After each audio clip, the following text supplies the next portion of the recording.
Bonjour à tous. Vous m'avez demandé d'intervenir dans le cadre de votre conférence sur les déterminants de la santé des IAD. J'ai souhaité vous proposer un peu en exclusivité les premières grandes informations qui ressortent de l'analyse de l'enquête sur la qualité de vie au travail que le SNIA a réalisée en 2023.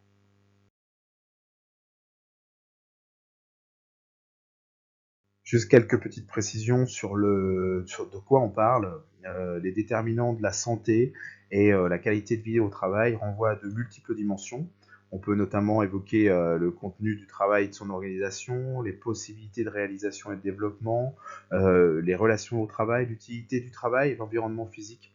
La qualité de vie au travail est une composante dynamique, tout comme les déterminants de la santé de la population, et notamment de la population professionnelle IAD. Ce qui est important de bien comprendre, c'est que contrairement à ce que certains comportements managériaux dans certains établissements de santé pourraient nous faire croire, la qualité de vie au travail et le bien-être au travail sont des éléments qui doivent être favorisés par l'employeur, car ils sont bénéfiques à la qualité et à l'organisation du travail, et donc à la sacro-sainte notion de productivité.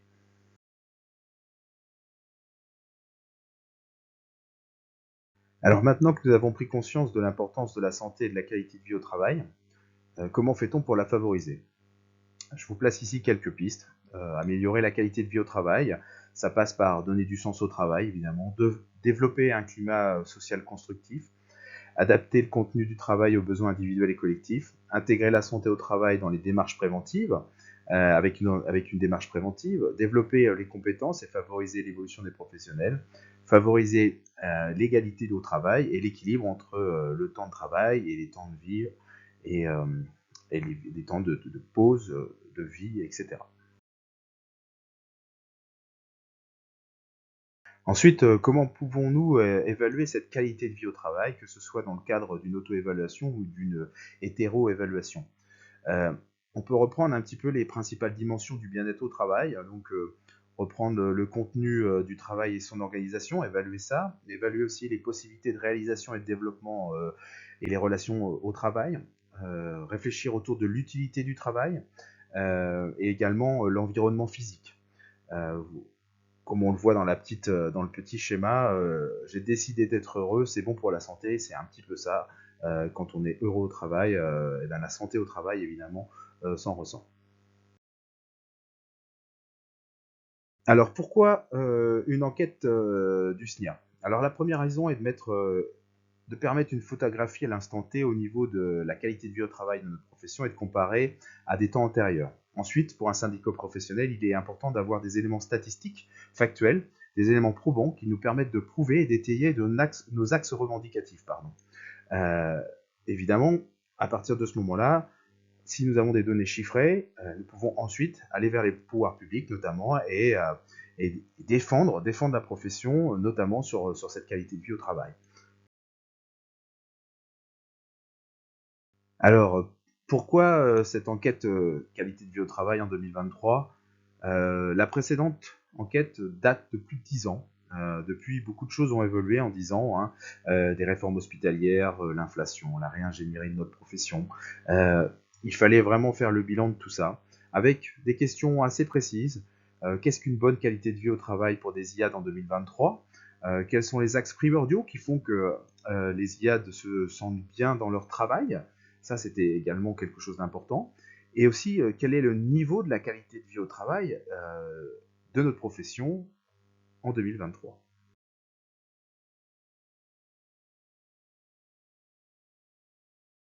Alors, pour réaliser cette enquête, nous avons construit un questionnaire qui a été envoyé aux IAD qui s'étaient préalablement inscrits. Euh, Notre échantillon est représentatif. Il est de 7,62% des IAD exerçant en France donc, qui ont répondu. Donc l'échantillon est donc largement suffisant pour être significatif, avec un intervalle de confiance de 95%. Euh, il faut noter quand même que lors de l'enquête de 2011, 21,12% des IAD exerçant en France avaient répondu à l'enquête.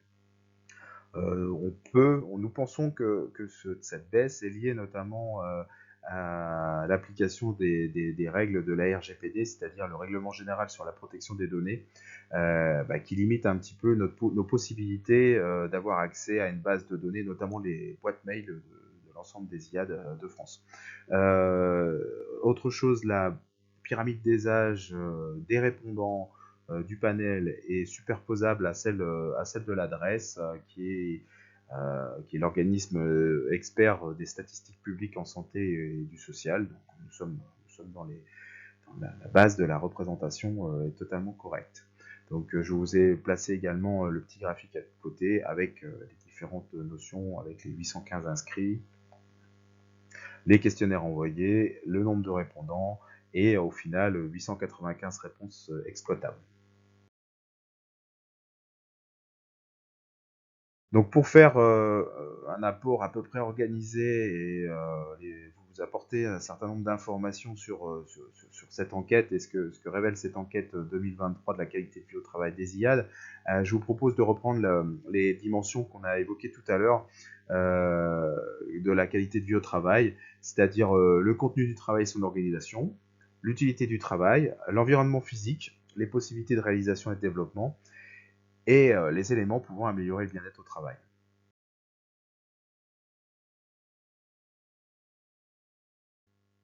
Alors tout d'abord, la notion de contenu du travail et de son organisation.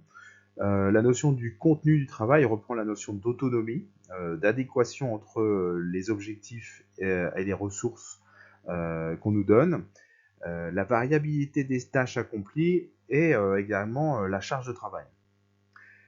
Nous, on peut remarquer que la cohésion d'équipe arrive en première position pour les collègues. C'est quelque chose d'important pour eux, pour valider l'organisation du travail. Il est nécessaire d'avoir une bonne cohésion d'équipe. L'autre chose, c'est l'organisation du travail. Elle est clairement définie. Ça, c'est pareil, c'est très important. On retrouve ça en deuxième position. Et en troisième position, on retrouve la définition claire du rôle de chacun. Et ça, c'est pareil, on y reviendra plus tard. Il semble très important pour les IAD qui travaillent actuellement d'avoir clairement défini quel est le rôle de chacun et qu'est-ce que fait chaque personne dans l'organisation. On en reparlera tout à l'heure, mais il y a aussi une notion de reconnaissance de ce que chacun fait. Une autre dimension qui nous intéresse, c'est l'utilité du travail. L'utilité du travail, c'est le sens que l'on donne à son travail, le fait de se sentir utile. Première chose, on retrouve ici les qualités principales que les IAD estiment retrouver dans leur exercice professionnel. Beaucoup de termes positifs, la polyvalence, la compétence, l'expertise, voilà, c'est très fortement, c'est très marqué dans les réponses.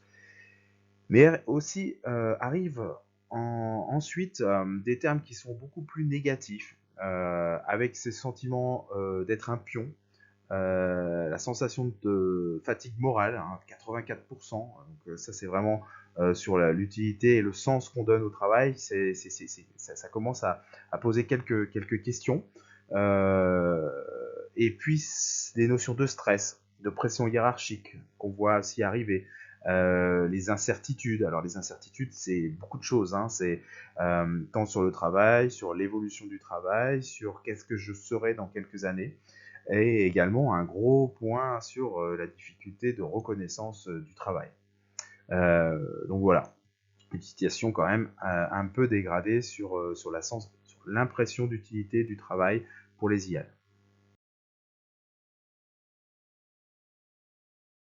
Dimension, l'environnement physique. Dans l'environnement physique, j'ai souhaité vous donner plus d'informations sur le questionnement autour des troubles musculo-squelettiques. Premier point très très important, à mon avis, hein, on a des taux de réponse d'IAD déclarant des troubles musculo-squelettiques à 45,20%. C'est assez majeur, c'est assez important, il faut vraiment le souligner. Donc il y a vraiment cette notion de troubles musculo-squelettiques. Une autre chose importante, j'ai souhaité vous placer aussi le tableau sur les heures sup imposées. On retrouve dans le questionnement sur Ces heures sup sont-elles imposées dans l'organisation du travail? On retrouve quand même un taux cumulé avec le très souvent, assez souvent et souvent très important d'heures supplémentaires. À cela, on peut rajouter dans l'environnement les notions d'ambiance, donc lumineuse, sonore, vibratoire, thermique. Évidemment, c'est des choses qui nous parlent. Ces conditions favorisent la fatigue physique et mentale, comme les heures supplémentaires d'ailleurs. On peut voir, je vous les ai mis là, ces notions-là d'importance quand on parle de luminosité, d'avoir une vue vers l'extérieur. L'ergonomie du travail aussi, qui est marquée aussi aux alentours de 35%. L'ambiance sonore vient aux alentours de 21-22%. Les moyens de protection individuels sont aussi notés. Donc il y a un certain nombre de choses quand même qui reviennent dans les facteurs du bien-être et qui remontent de la part des professionnels.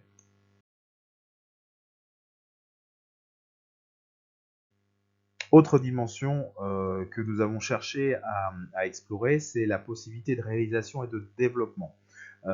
Et j'ai repris ce graphique sur l'importance des facteurs de bien-être. On retrouve quand même, comme je le disais tout à l'heure, dans la réalisation et le développement, l'importance de la cohésion d'équipe, l'importance d'avoir une organisation de travail claire et bien définie, et que chaque acteur ait un rôle clair et bien défini. Ça permet ensuite de développer et de réaliser son travail dans de bonnes conditions.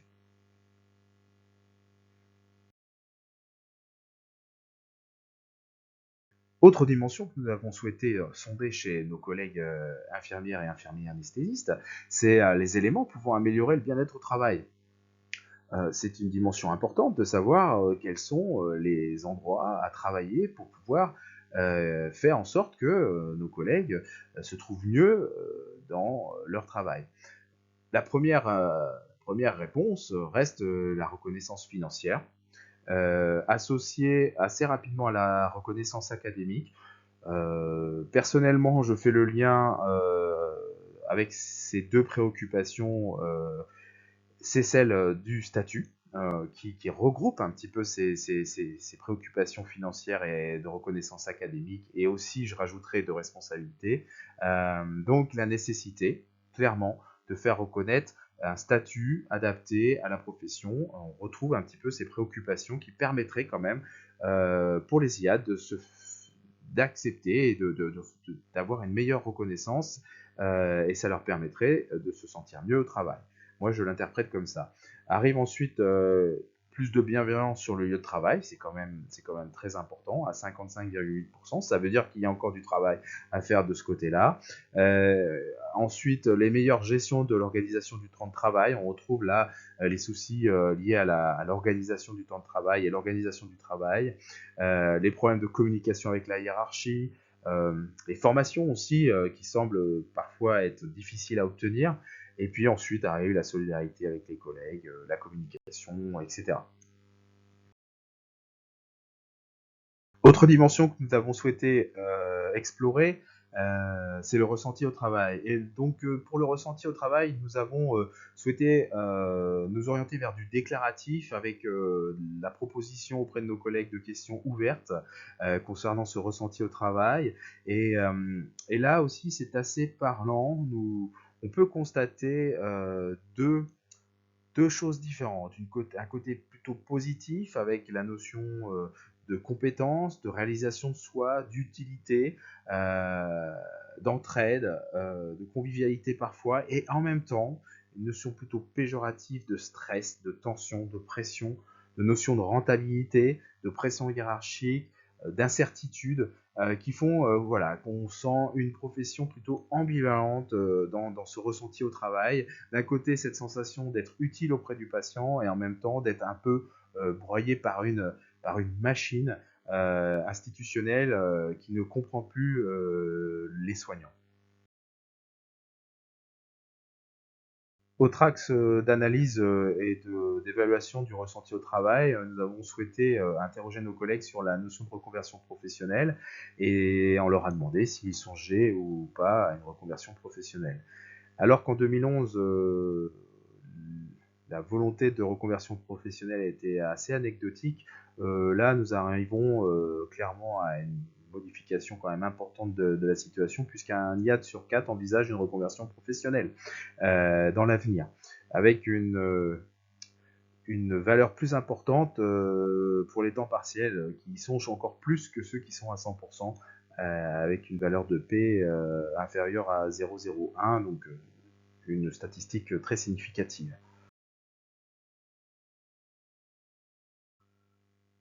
Autre partie importante de l'analyse, c'est le ressenti en dehors du temps de travail. Quel est l'impact de la vie professionnelle sur la vie familiale?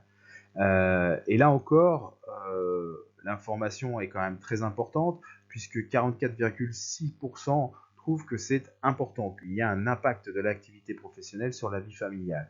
Et pire encore, si on cumule les réponses qui nous disent que c'est très important, les réponses qui nous disent que c'est important et que les réponses qui nous disent que c'est moyennement important, on arrive à 83% du panel, ce qui est très très révélateur. Je souhaitais également vous faire un point sur l'encadrement avec deux grandes informations qui remontent de notre étude. La première, c'est que l'encadrement assuré par un cadre IAD est souvent associé à une meilleure bienveillance et à une meilleure équité de traitement dans l'équipe.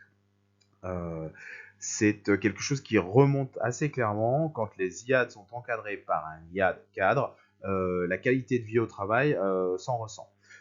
Par contre, un autre effet remonte assez clairement de notre étude, c'est que la famille de ce cadre qui exerce des fonctions d'encadrement souffre plus que la famille d'un IAD qui n'assure pas ses fonctions d'encadrement. Quand on voit déjà sur le graphique précédent à quel point les familles sont impactées par l'activité professionnelle des infirmières et des infirmiers anesthésistes, là encore on peut être très très inquiet.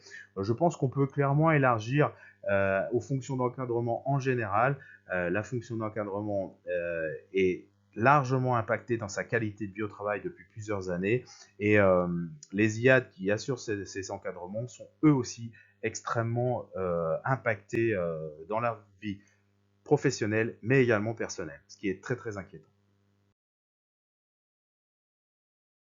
Alors je souhaitais quand même faire un petit parallèle avec une autre enquête, des corrélations avec une autre enquête, une enquête IFOP qui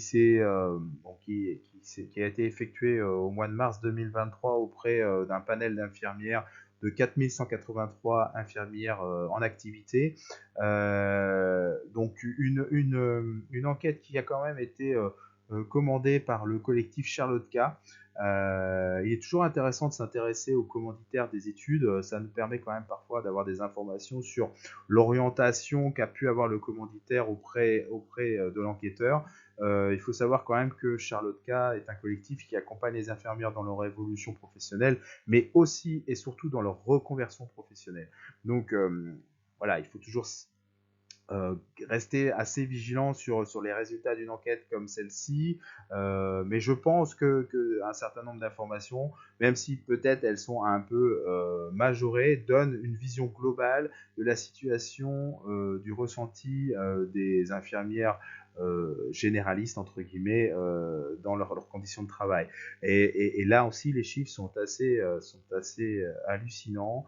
Avec des notions comme 60% des infirmières ne referaient pas le choix de ce métier.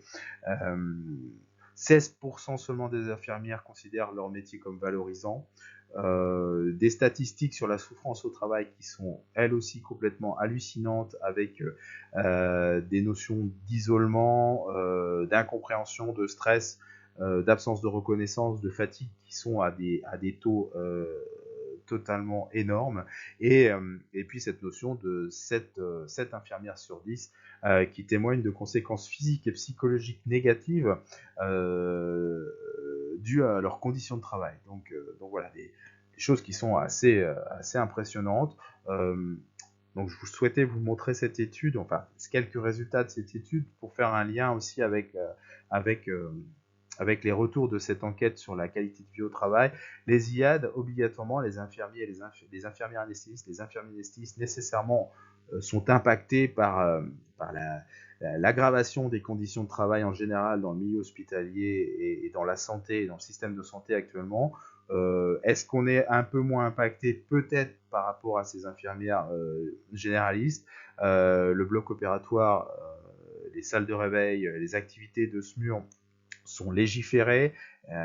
Ces lois limitent un petit peu le grand n'importe quoi qu'il pourrait y avoir si on rentrait dans un système totalement ouvert. Mais voilà, le ressenti de la qualité de vie au travail est quand même en train d'être beaucoup moins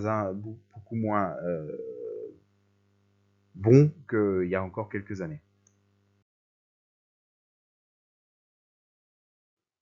Alors, pour conclure cette présentation sur la qualité de vie au travail des IAD en 2023, évidemment, l'étude est beaucoup plus large que les simples premières informations que j'ai pu vous apporter. Mais ce qu'on peut retenir, c'est que les signaux sont très inquiétants. Comme toutes les professions de santé, les infirmières et les infirmiers anesthésistes sont clairement impactés dans leurs conditions de travail. Les réformes successives et les crises sanitaires ont déstabilisé toute la structure hospitalière et les personnels souffrent. Par le passé, le personnel avait tendance à se révolter. À présent, il envisage tout simplement de fuir. Un système qui ne les reconnaît pas, un système qui les écrase, qui psychologiquement les perturbe, qui physiquement les détruit. L'encadrement IAN, on peut le noter également, est plébiscité. Mais cette activité est encore plus impactante, notamment psychologiquement et pour les familles des IAD qui assurent ces fonctions d'encadrement. Donc cette notion sur l'encadrement est aussi importante. Cependant, il y a sûrement une note d'espoir dans la résilience de notre profession. Les IAD en poste considèrent que leur travail est utile et qu'il faudrait simplement leur redonner du sens, valoriser le travail, valoriser par une reconnaissance académique, statutaire, salariale adaptée. Et c'est là que certainement le travail d'un syndicat professionnel comme le SNIA a son importance.